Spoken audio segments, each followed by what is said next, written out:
Reg? No, I don't think so. You are? You're down. Okay.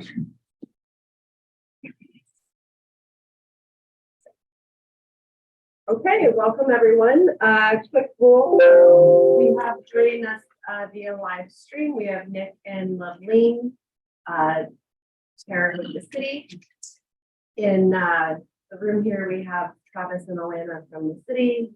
Lawrence joining us, Richard, Kevin, Jeff, and myself, with regrets from Tracy White for today's meeting. Did everybody have a chance to go through and look at the minutes from the May 16th meeting? And did we have any concerns or questions with regards to it? Nope. Can I get a mover on those minutes then? Kevin, and a seconder, Jeff? All in favor of approval of the minutes from May 16th? And that's carried. We have one declaration of pecuniary interest today from Richard with regards to the Canadian Bush Plain Heritage Center TDF application.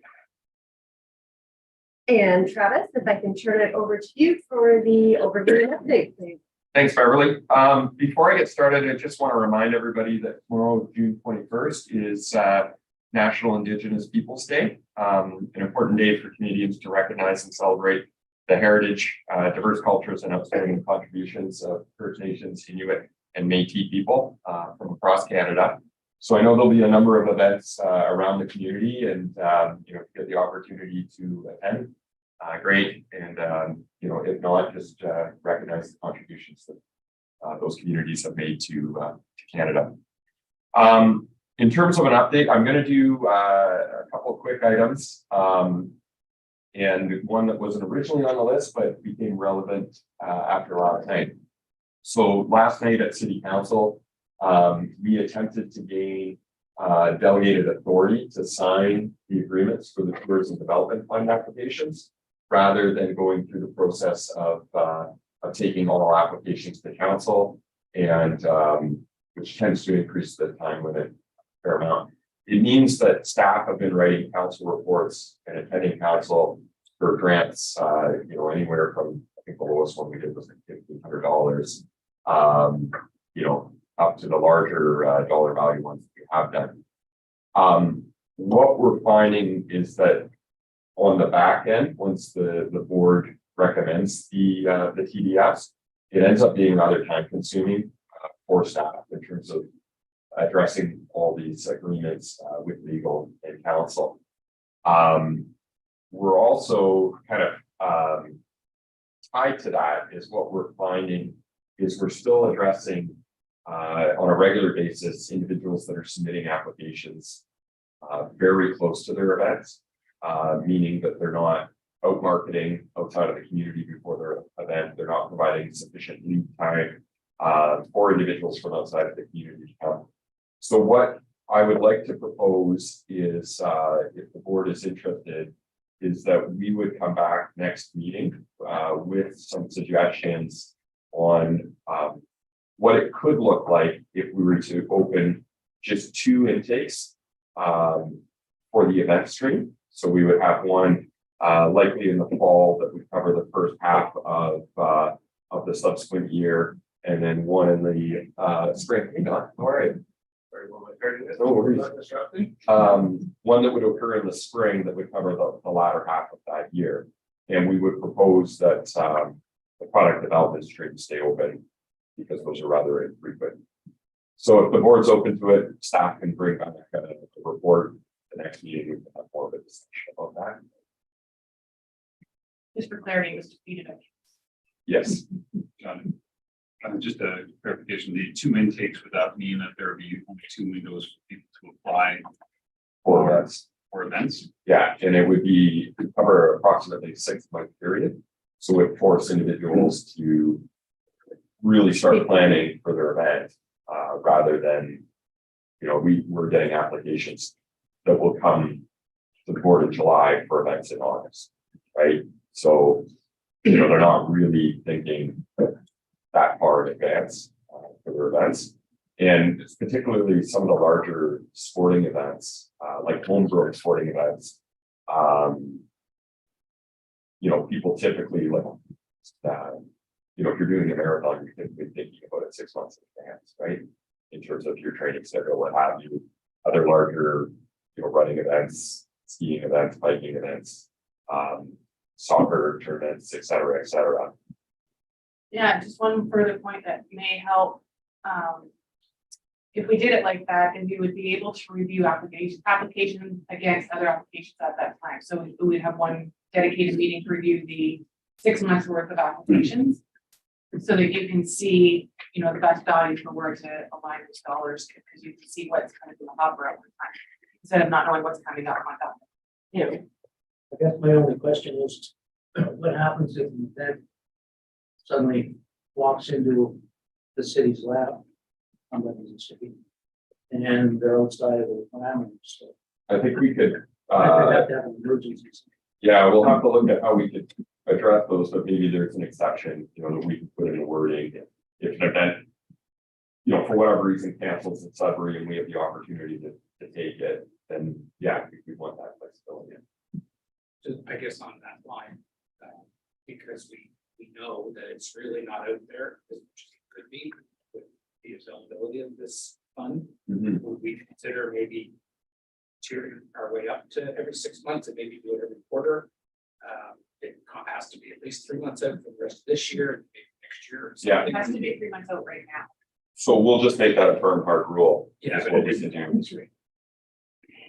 because you don't want to say no to someone, right? But at some point you have to say no. You get it. Well, and the way the process is runs right now, 3 months just gets you through the approval process. It doesn't get you through to the actual planning and execution of that event. So somebody submits an application to us now, even if we prioritize it, it would be a week to 2 to be able to go through everything, vet it all, talk to them. And then sometimes there's amendments that need to happen, or you need to clean stuff up, or we give some marketing advice or whatnot.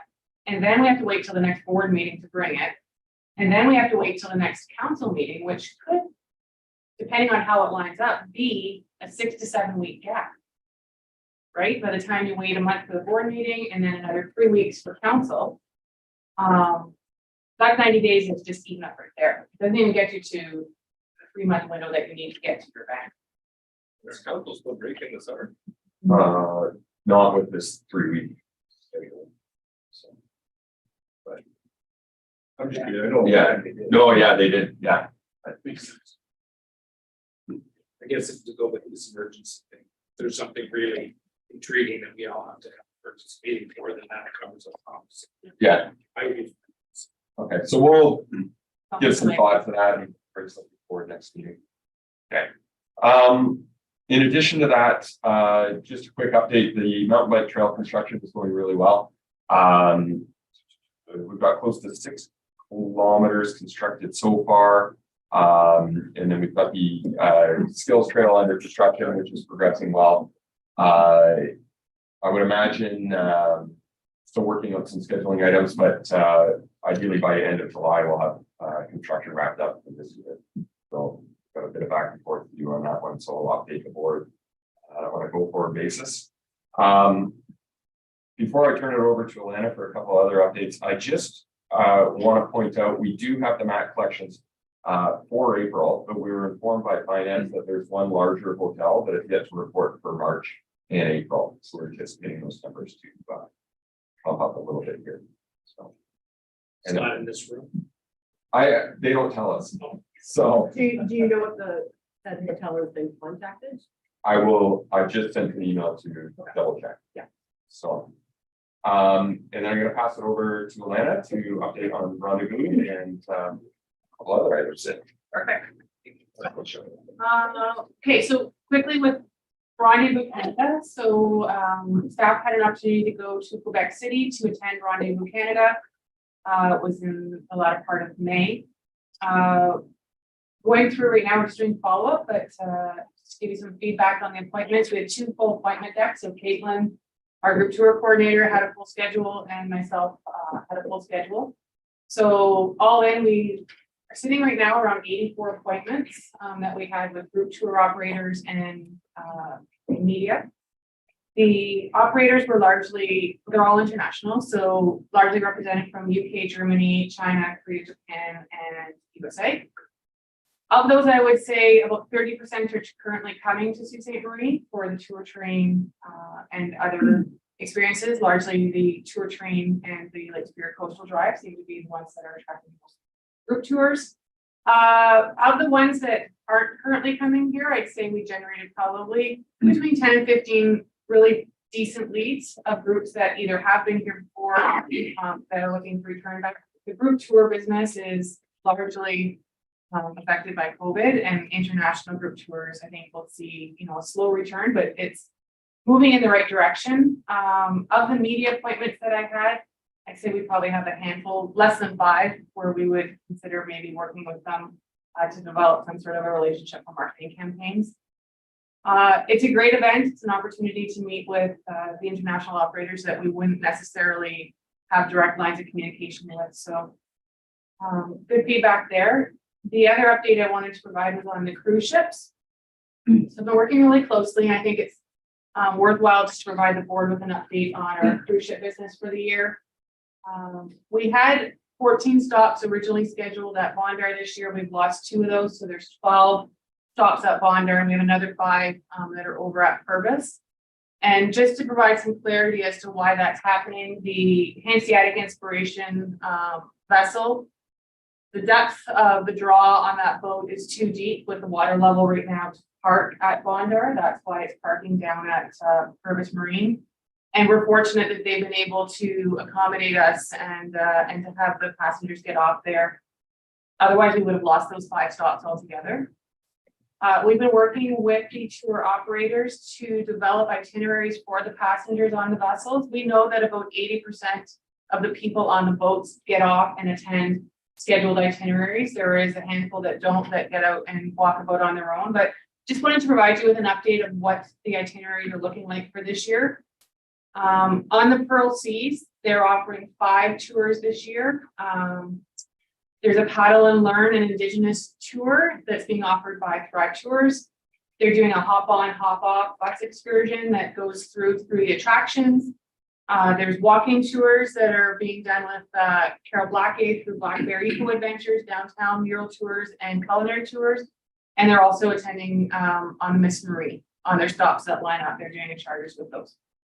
And then for the Ocean Explorer vessel that was scheduled to come here, that boat is actually out of service. So we're losing those 2 stops.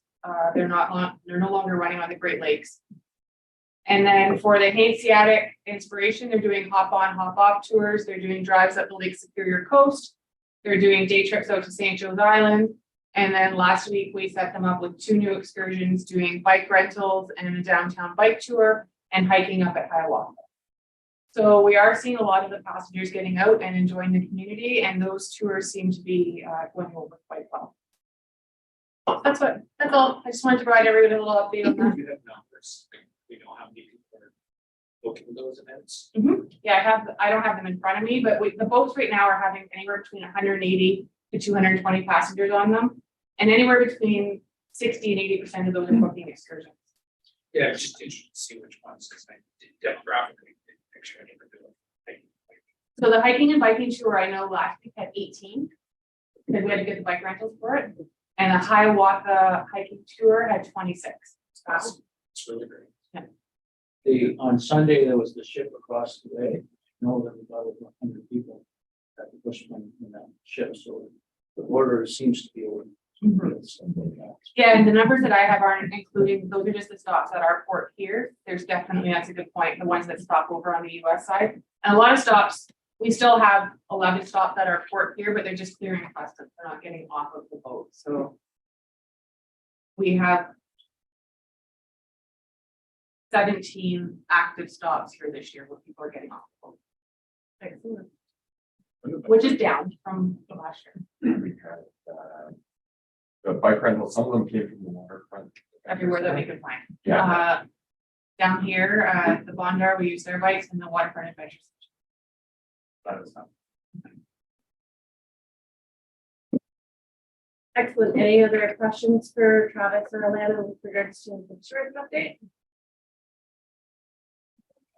Tara, can I get you to update the roll call? Dawn joined us while we were doing the update there. Yes. And we also need to add a resolution 7C for the tourism waterfront development piece design. Okay. Okay, so with that, we will move into new business, and the first item is the waterfront design plan. Okay, Yes. thank you. So I think we've had a bit of a fairly high level conversation with the board about, the interest,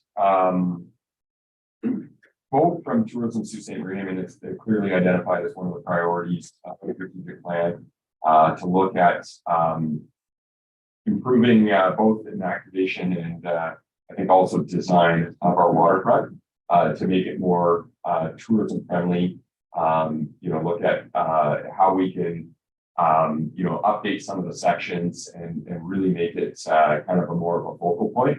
I know it's getting a lot of traction, particularly since COVID, but we really think we could take it from a great waterfront to a world-class waterfront. And the first step in doing that would be to do a design plan where we bring in landscape architecture or design firm to take a look at key elements of the waterfront and provide recommendations on how we can improve it, including some of the designs and cost estimates to move forward. It's something that we've been able to gain some support from Destination Northern Ontario. They're willing to come to the table. We believe the overall cost for the design will be about $130,000. DNO is committed up to $30,000. We're hoping, because we'd like Tourism Sault Ste. Marie to have a seat at the table when we're doing this design, so that you'd be able to provide input and kind of steer the direction of some elements of this. We are requesting a $40,000 contribution from this board towards the plan, and then the city would pay the remaining portion up to $60,000 for the plan. And I'll give just a quick overview. I've got some kind of representative design plans from other communities, as well as one that we previously did. So I'm just going to open these. So this one's from Port Elgin. And pardon me while I scroll through this. But essentially what they do is they identify a key area and then do an assessment based on kind of strengths and weaknesses. And then from that, they will come up with, sort of a preliminary design where they start identifying various nodes and recommendations based on those nodes. And as they go forward, they'll start providing design concepts in terms of what they're looking for to add to those areas. And so this is the existing area. This is what the proposed location would eventually transition to. And then start talking about how the fully integrated that would be with precedent images. And then there's a corresponding cost estimate for it. The planning department did one historically quite some time ago. And of course, the images, for whatever reason, get load. But this was the location behind the hospital. And Try scrolling down.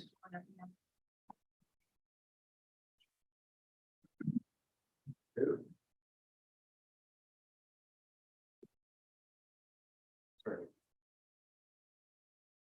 We'll just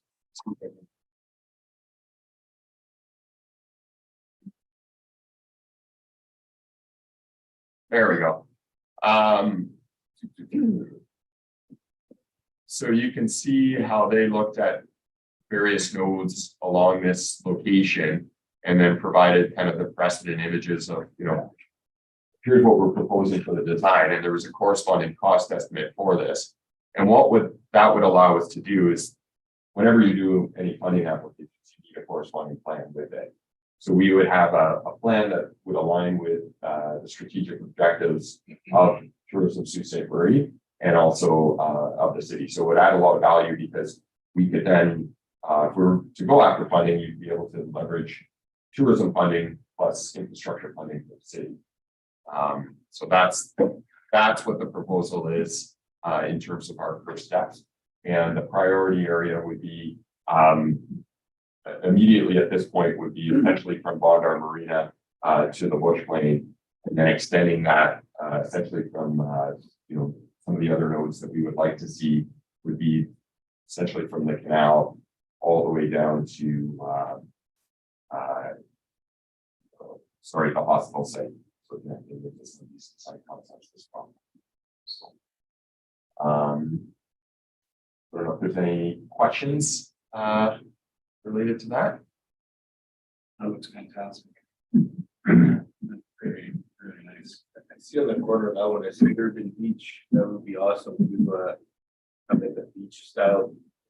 Obviously safe, but that a beach style Yeah. in the downtown park. Mhm. I always even, I know my wife and I go to Dublin Park, to walk through there quite often, and there's that parking lot that kind of fronts on and go on to Topsail Island and whatnot. Yeah. I always thought that'd be a great beach. Mhm. That we can connect a lot of other things. That's something that gets to be discussed, but the downtown beach would be great. Yeah, well, I think there's a lot of alignment here, when we look at, big conversation for next meeting, but when we look at activating the waterfront for, visitors that are here just, visiting the city or for cruise ship passengers, doing this design and then connecting it to the commerce aspect is something that we've always been lacking. I think if you look at the model over in Sioux, Michigan, where they've got tons of commerce, it might be seasonal, but it drives a lot of interest in and traffic directly forward the community.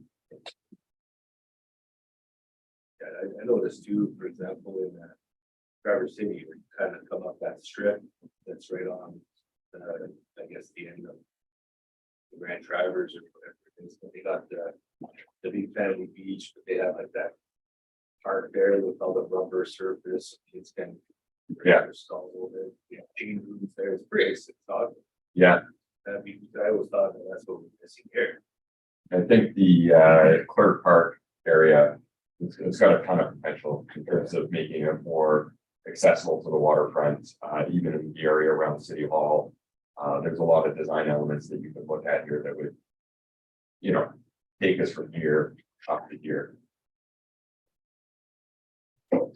This doesn't have a specific area in mind yet. They're gonna assess a few and. We would look at assessing a few, but the primary focus would be from Montana's to the Bush Plain. That's the area. This feature out here with the railing is actually failing. So it's starting to fill.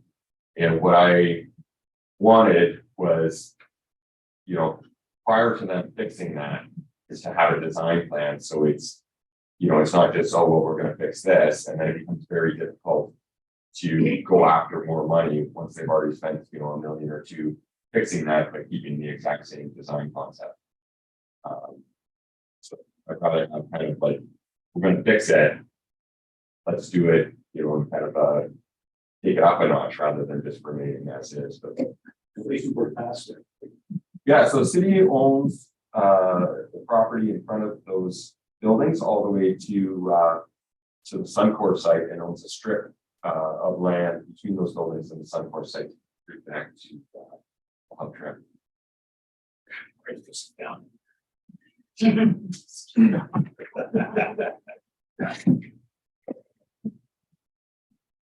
Awesome, very exciting. Mhm. And even just, if anyone got out last weekend, I was really impressed with the expansion on the Queen Street cruise and the turnout for people right, and that's what we want to see. Yeah. That's what these goals are, and how are we continuing to draw those kind of numbers? Mhm. But we have to engage Simon. Like he is ticketing, towing cars, he's just got some sort of bug in his bonnet of people parking at his mall that aren't in his mall directly, like. It's bad. And we're gonna, people are gonna be downtown, to get a place to park. Mhm. Guy getting. Okay. It's a huge. Yeah, Heard of if he's not interested. absolutely. And that is something, I know you and I have spoken about, but I'm also speaking internally here. Okay, I said, today, explain, give me some verbiage to explain to guests when they come in with a ticket, saying I parked at the mall, went for a walk on the boardwalk, and I went on your patio, and then when I left, there was a ticket on my car. 4,000 empty parking spaces. I got a ticket. Yeah. They Just just, say they didn't go in. I have no answer. I can't defend this. You need Yeah. context. There's not even signs. Exactly when you say that, there's all kinds of people that park along there, put chairs over and are watching the water. Yeah. Yeah, I would assume technically it's the same thing. They just. yeah, He's ticketing that too. Is he? Yeah. Oh. Oh, I just, for what? I just don't understand.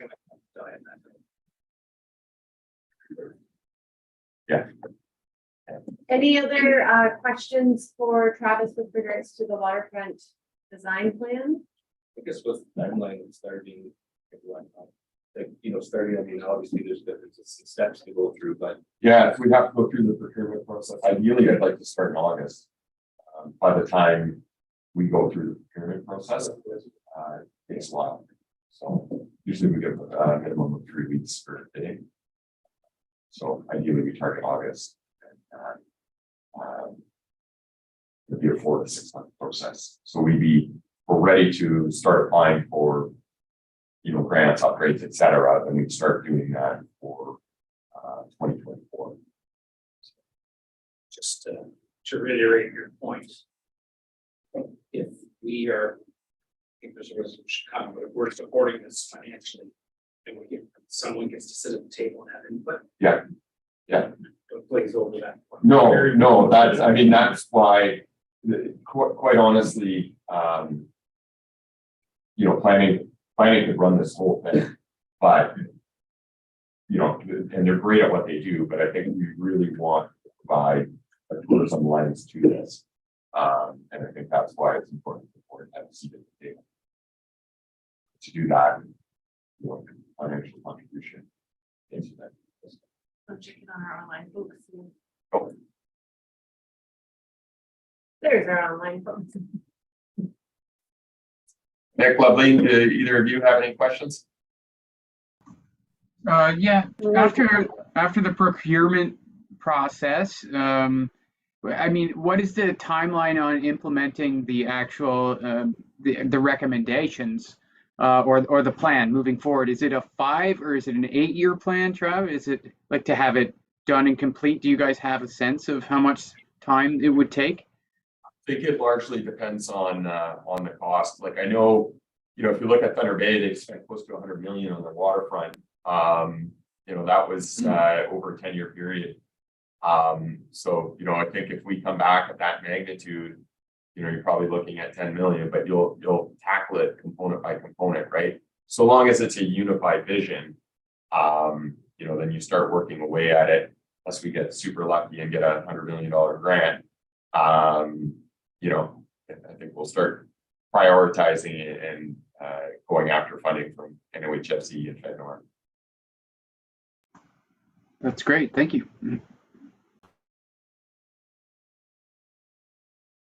Okay, if there's no further questions with regards to that, we'll move on to new business item B, the tourism rain management agreement.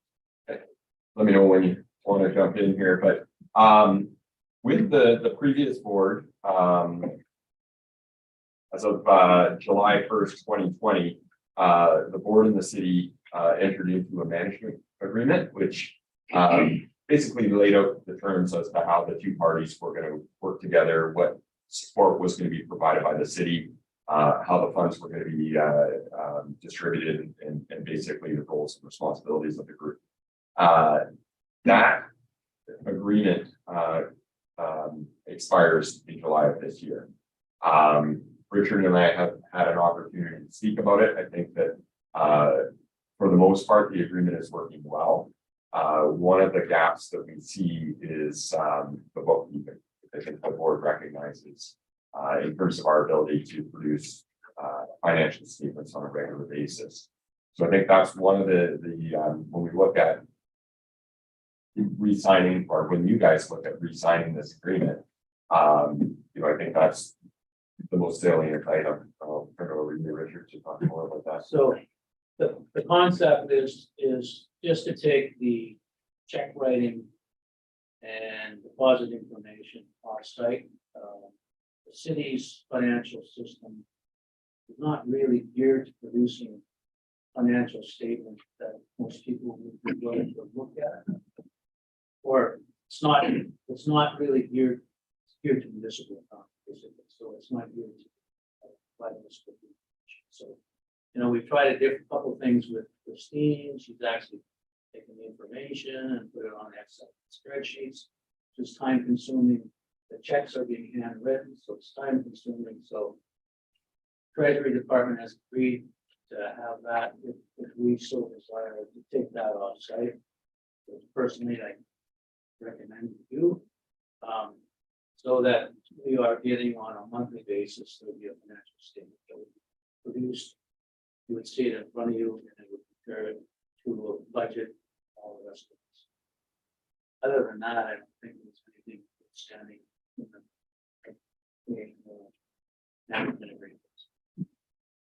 We know that if there's a cost difference, I mean, we pay the city for that service, where see if we went to an county for them, I guess there'd be a fee. There'd be a fee.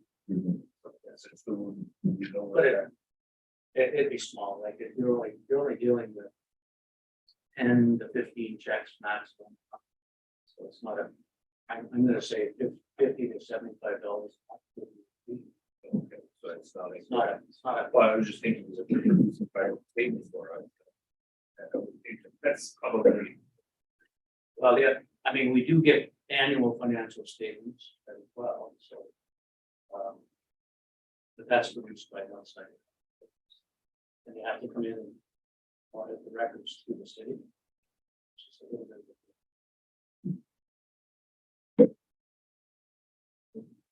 Yes, my only question being new on board, was there anything through the first few years and hurdles that you'd like to see removed that would be helpful to discuss before signing a contract? Is there anything to get out of the new contract that we're not getting now? I think it's good to say, because most of the time we operated on old rules, so we didn't really have a basis to say, okay, this worked, and it's gonna be, for the most part, we talked about a lot of things, we proved, some smaller projects and stuff like that, but we really didn't get into, that's why we have a surplus. Because we didn't really have to spend any money during that period of time, so it's hard to say, I would think, to say, now this worked or that, is that board driven or the city driven? And I think it was board driven because we thought, like, if you're marketing to people that can't travel and come into the market anyway, we just might as well put that in the signature. Yeah, in comparison to what we did last year. Yeah. A lot of the agreement has to do with administrative functions and the support staff will provide. And then how tourism system will have its own funds. So I think it's a copy of which went out with the packet. So I would say, I think the recommendation would be, have a look at it within the next week. If you have any other concerns, if you want to email out to, probably best directed to Richard. So a lot of the concerns at the time. So we don't have any staff. Tourism Sourcing Grant has staff. The staff is. So a lot of it is who's responsible for what. That's addressed in the agreements. So that the city's covered off, that tourism sourcing as well is covered off. If something was to happen, who's responsible for what? So a lot of that has been angered out. I don't think we need to disturb any of that part. So you're indemnified in case staff does something really stupid as well. That's definitely. I can imagine. Would be allowed to be on board. Yeah. No, before you did. Yeah.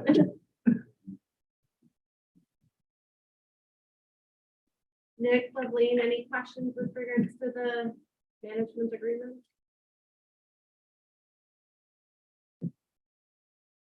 Excellent. So we have two tourism development fund applications in front of us. The first being the Canadian Bush Plain Heritage Center Holiday Craft Show, which Richard has declared a pecuniary interest. You don't have to. No, you don't. You're just not allowed to comment. You'll let go. Yeah. Okay, so with TDX, I have sent you a summary as well as the evaluation matrix. I'm going to do a quick review and then give a little rationale as to the recommendation that we're putting forward, and then I'll open it up to the board for conversation and recommendation. So the event that we're looking at is the Canadian Bush Plain Heritage Center Holiday Gift and Craft Show. It's running the weekends of November 4th and 5th and the 11th and 12th of this year. The original ask is for $7,000. The recommendation is coming back at $5,000. I'll give you the overview as included in your package. So this is an event that has grown to now span over 2 weekends. The show attracts 80 plus vendors and over 5,000 attendees over the 2 weekends, with approximately 10% traveling from over 40 kilometers. The admission is by donation, and it's a significant fundraiser for the museum.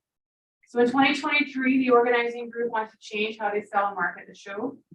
So there'll be a larger emphasis placed on the vendors being handcrafted, and invitations are being sent out to out-of-town makers to participate in the show.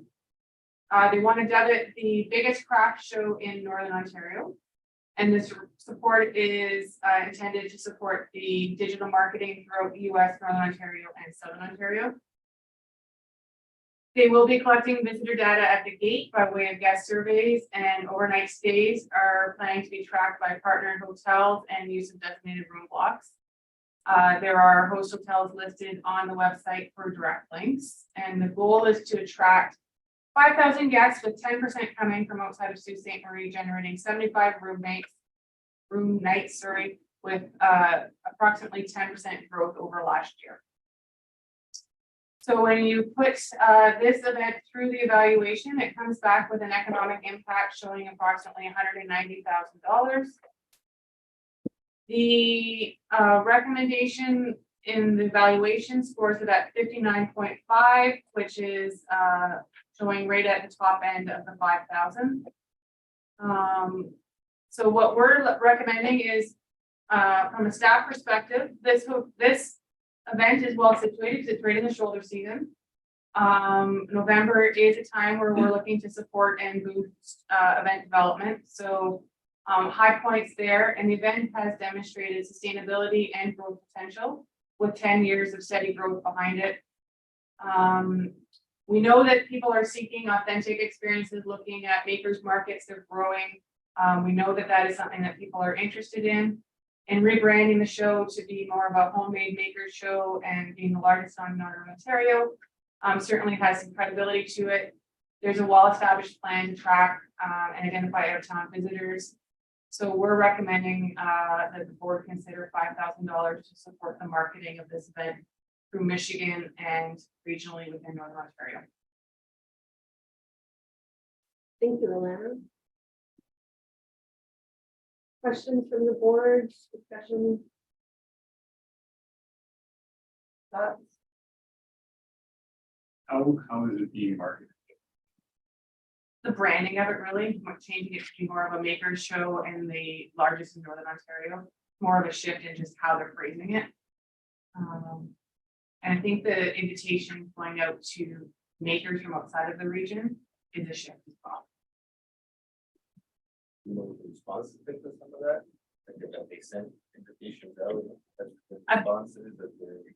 Yeah, 1 second, I have the numbers. Richard, if you know any of these, you can help me out here. It is in their application though that they have.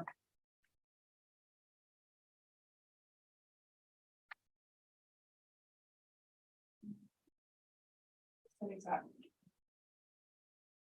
There's 80 vendors each day typically, and they want to grow that by 10%. The vendors do pay to rent the space, which is where the revenue comes in. The marketing, I'll just go through this part, I think it's important. So the marketing in place will message this as being the biggest show in Northern Ontario. There's radio ads scheduled on Rogers, Pure Media to advertise in the US, digital ads throughout Sudbury, Timmins, press releases, event calendars, and social media campaigns beginning in October. I'll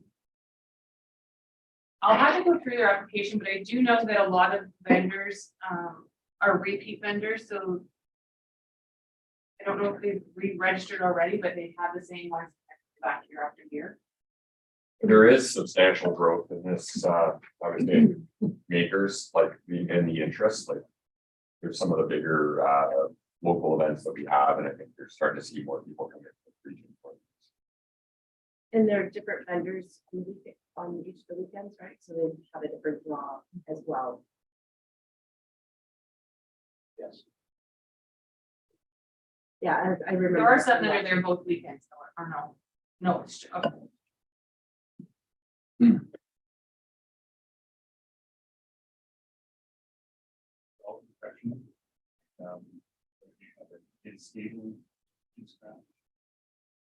Oh, I can answer that. They have I've been working on my birdhouses. Oh, yeah. yeah. So the plan, November 11th, will be a moment of silence. The cadets, they're hoping to have the cadets come and do something. Algonquin Festival Choir will be there to carol and promote their concert. So there's photos with Santa. There's photos with the Grinch. So there's children's programming.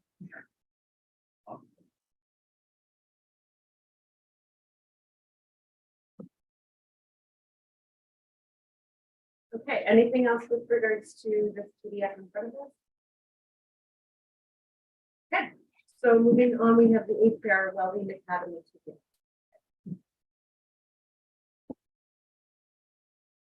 So this is a new concept for me in all the years I've been looking at events. This is one that's a little different. So we were approached by APR Welding Academy to work with them to try and grow a welding competition in town. So what they're looking to do is run a one-day welding competition from 11 to 4 on August 12th. And the intent of this year is just to establish the bones of an event that they want to grow over the next 3 to 5 years. The idea is it would be running in heats. They would have welders that would be competing to make a product. The idea is as they develop this over the years, blend it into, again, the same type of idea with a maker's market. You can have different types of products there to sell. They're looking at it as they want to grow interest in the trade of welding, which makes sense. It fills their mandate, but they want to see if there's opportunity to grow it into something larger where you can do more of the theatrics with welding and get some of the, eventually some of the higher profile people in and create an event that is unique to this city. So it's in certainly its infancy in terms of where it's going to go. It's just a one-day piece right now. They want to see what we can put together. So the event will have 3 heats in 3 categories: beginner, intermediate, and journeyman. There'll be a panel of judges who will recommend who moves forward and who's eliminated. The competitors will do their assignment, and then there'll be vendors on site that have visuals with new technology, machines, and supplies, products. And after the 3 heats, a winner will be named. And it'll be cash prizes that are donated through sponsors. So they're looking right now on its first year, attracting 30 people from the region, maybe 30 from across Ontario, and maybe 30 from the US. So 90 people from out of town for one day. Certainly not a high impact in terms of out of town visitation, but the idea is to start somewhere and look at how they can grow it. They're certainly open to having tourism staff work with them to help market and promote this. and to provide any direction and guidance that we can to grow it into something tourism related. So the conversation on the table is, do we think this is something that we want to get behind? Is there something here that we maybe want to help grow in a tourism way? And if so, do we want to help them with some marketing this year? $2,000 to promote the event and see who we can bring in from out of town and see what happens. And then eventually, if we do decide to support that, provide some staff guidance to grow it over the next couple of years. So when I first read it, I kind of rolled my eyes. And then I read it again, and I support a steel tent. So who more appropriate to have a welcome competition? Is there not a TV show? Yeah. It's right here, Yeah. Fortune Fire. Yeah. So anyway, the more I thought about it, the more I thought, like, for $2,000, as long as you guys are helping, I really don't see why. I'd like to see where it goes. Yeah, so I think this is definitely step one, let them get grounded.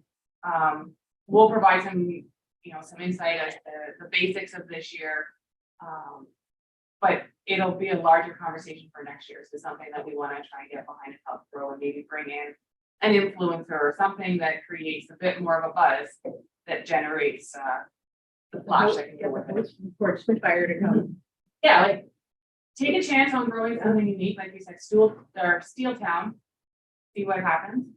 I mean, like, when you look at the success, I doubt very many people thought that those lumberjack contests would draw as many people as possible, right? I saw that's what I thought. Is there a circuit of some sort out there already? Well, there is, so I did some homework just to see, because I wasn't sure when I was doing my evaluation. So my analysis was the focus of the event is obviously on their side to generate interest in welding. But there's an opportunity to build this event into an attraction. Globally, there is the National Welding Competition, and there's popular TV shows like Fortune Fire and the Clash of Trades. Skills Ontario does host an Ontario Skills Competition, which is metal fabricating. So we can build that out, bring in different elements where design whatever, you can auction off the products. With some clever approaches and well thought out plan, there's a potential to build this into something that still helps promote the trades, but generates more of a tourism draw. Do you think Oklahoma State would be interested in spreading? I would like to do so. They do have, so they have requested sponsorship from a series of people. They did provide me with a list, but they did have so their sponsorship, they've approached Ironworkers, 786, China Steel, Robon Steel, Sioux Foundry, Steel Speed, SIS Group, Rector Machine Works, Oklahoma Steel, United Steel Workers Union 9458, 2251, and so all of them. Oklahoma Steel, Tenera, Sioux College. It's going to be held in their parking lot. In their parking lot at the Welding Academy. That's where all the product is right now, machines and everything. Okay. But open to, as this grows, see where it goes.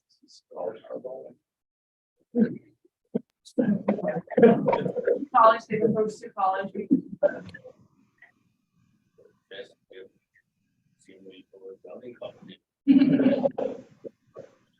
I was thinking you build your bike, you weld it in the morning, and then you take a high off the.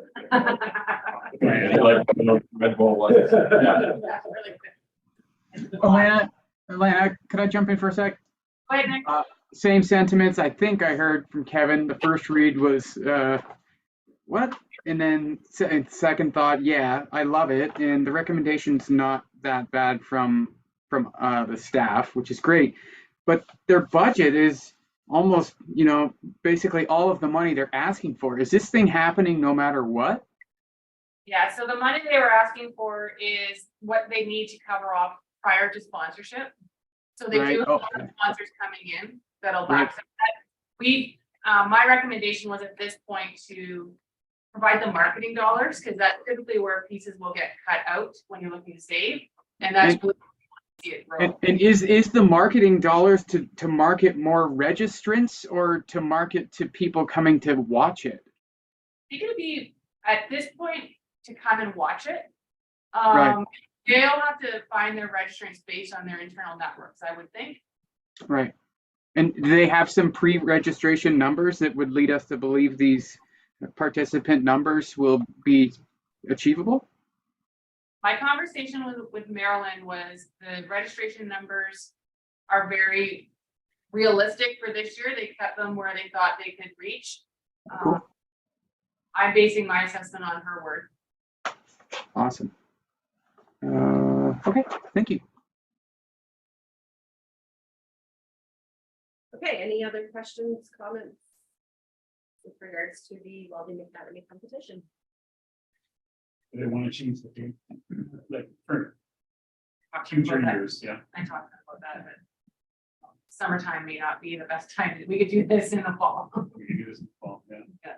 For early spring too. Mhm. It would look better in December in the snow. Mhm. Just on that, I did have a conversation with one of the instructors about developing some public art through steel manufacturing or welding, and potentially linking that to some of the public art that we're developing through Summer Moon. Which, if that is the case, then I think that would be good logic to move it earlier, because Summer Moon this year was last weekend. So you could move it into May or something. And that's where the shift comes from, their mandate to try and find registrations for their program and skilled trades. Where we're looking at it from a tourism side, so we're gonna have to meet in the middle somewhere. Sponsors will hire the students, student competition, you get a 1-year internship or something, Yeah. that'll encourage a lot of people to participate. On that note, Travis, when it comes to the planning of downtown and if you've ever been to Albert Forest, they have a park you can walk through. It's probably 2 or 3 K by the time you go through it, but it's full of sculptures right in there, and it's there year round. You can snowshoe through it in the winter, and you can walk through it in the summer. And it's huge steel, like there's a huge bird made out of chains that's in there, and there's it's an amazing walk. It's just something, again, to build on, could be, hey, the winning sculpture, the winning piece, whatever we call it, I guess welding is sculpture, but it goes in this park or something local like that. It's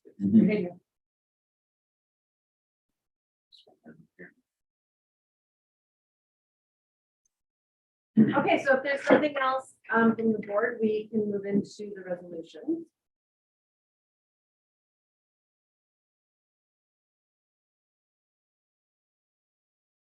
The first resolution that we have is for the Canadian Bush Plain Heritage Center Craft Show. The resolution reads, be it resolved that Tourism Sault Ste. Marie recommend a contribution of $5,000 through the Tourism Development Fund, conferences and special event stream to support the Canadian Bush Plain Heritage Center Craft and Gift Show, that a report be submitted to City Council for consideration and approval. Do I have a mover for this resolution? Lawrence and Jeff is a seconder. And I'll call for a vote on the resolution for the Bush Plain Center. And that's carried. The second resolution is the APR Welding Academy competition, and it reads, be it resolved that Tourism Sault Ste. Marie recommend a contribution of $2,000 through the Tourism Development Fund, conferences and special event stream to support the APR Welding Academy welding competition August 12, 2023, and that a report be submitted to City Council for consideration and approval. Do I have a mover for this? Kevin and John as a seconder, and I'll call for a vote on that one. And that one is also carried. The third and final resolution with regards to the Tourism Sault Ste. Marie support of waterfront design reads, be it resolved that Tourism Sault Ste. Marie contribute $40,000 from the General Development Fund to support the development of a waterfront design plan for downtown Sault Ste. Marie. Further be it resolved that this contribution be supported by up to $30,000 from Destination Northern Ontario, and that the remaining funding of up to $60,000 be contributed by the City of Sault Ste. Marie. Do I have a mover for this? just is there anything in that it should state that it guarantees us a spot at the table? Yeah, you can certainly add that, Pending approval of someone. I just hate to think that we're gonna get a seat at the board and all of a sudden we're like, what would be the best way to word that? I mean, the project committee will have a seat on the project committee. So I can rework the resolution with that intent. We can read something off right now. So I found clarity talking to Madison here, that as long as we can approve it as intent, I can work to smooth out the wording of it. Okay. As long as the intent is approved. Yeah. that's fine. I just feel like it should be there. Yeah. So you can read it however you want to right now, Beverly, and then I can smooth out the intent. Or sorry, the words slash the intent. So is it that we're looking for an assurance of a board member being part of the project committee? Yeah.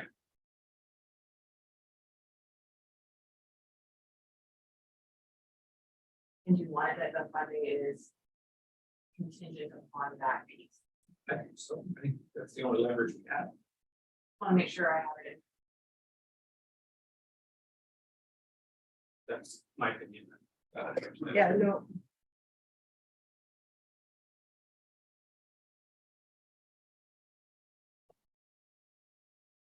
And it would be a member of the board then. Just a document.